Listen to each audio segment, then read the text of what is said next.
Radha Gayatri IT ఉద్యోగిని మృతి కేసులో మరింత చురుకుగా దర్యాప్తు జరుగుతుంది. తాజాగా ఆర్టీవీకి అందించిన సమాచారం బట్టి ఒక నివేదిక వచ్చింది. అయితే ఆ నివేదికలో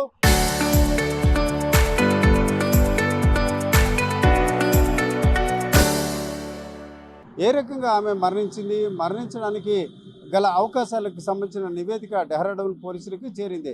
అయితే అందులో అంశాలు ఏదైతే వైద్యపరంగా ఉన్న అంశాలను తెలుసుకునే క్రమంలో పోలీసులు దీన్ని ఒక వైద్యాధికారి దగ్గర న్యాయపరమైన అంశాలను కూడా పరిశీలిస్తున్నట్టు తెలుస్తుంది. మరి కొన్ని గంటల్లోనే దీనికి సంబంధించిన నివేదికలో అంశాలు కూడా మనకు బయటపడే అవకాశం ఉంది. మరోవైపు చూసుకుంటే రాధా గాయత్రి భర్త ఆమె మరణానికి కారణం అంటూ కూడా రాధా గాయత్రి తల్లిదండ్రులు ఇప్పటికే ఫిర్యాదు చేశారు. ఆ క్రమంలో వరకట్న వేధింపుల కేసులో కూడా అతన్ని అరెస్ట్ చేశారు.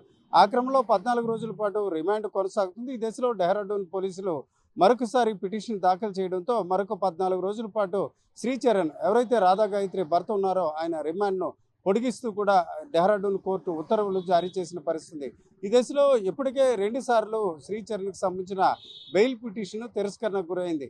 ఒకవైపు చూసుకుంటే బెయిల్ పిటిషన్ తిరస్కరణకు గురవడం, మరోవైపు చూసుకుంటే ఏదైతే దానికి సంబంధించిన రిమాండ్ కూడా ఈరోజు డెహ్రాడూన్ కోర్టు పొడిగిస్తున్న దశలో పోలీసులు మరొకసారి ఆయన్ని కస్టడీకి తీసుకునే అవకాశాలు కనిపిస్తున్నాయి. ముఖ్యంగా చాలా కాలంగా అంటే సహజంగా ఈ సంఘటన చూసుకుంటే జూన్ 14వ తేదీ ఒక రకంగా అమావాస్య రాత్రి జరిగిన ఈ సంఘటనలో ఏ రకంగా గాయత్రి చనిపోయింది, ప్రధానంగా చూసుకుంటే ఆమె మరణానికి భర్త శ్రీచరణ్ కారణం అంటూ కూడా ఆమె కుటుంబ సభ్యులు ఆరోపిస్తున్న దశలో దీనికి సంబంధించిన ఏదైతే నివేదిక వచ్చిందో పోస్ట్ మార్టం అలాగే ఇతర అంశాలకు సంబంధించిన ఆ నివేదికలో అంశాలను కూడా పోలీసులు బయటపెట్టే అవకాశం ఉంది.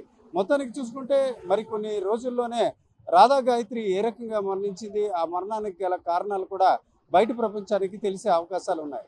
కెమెరా పర్సన్ తిరుపతితో రామచంద్ర, ఆర్టీవీ, విశాఖపట్నం.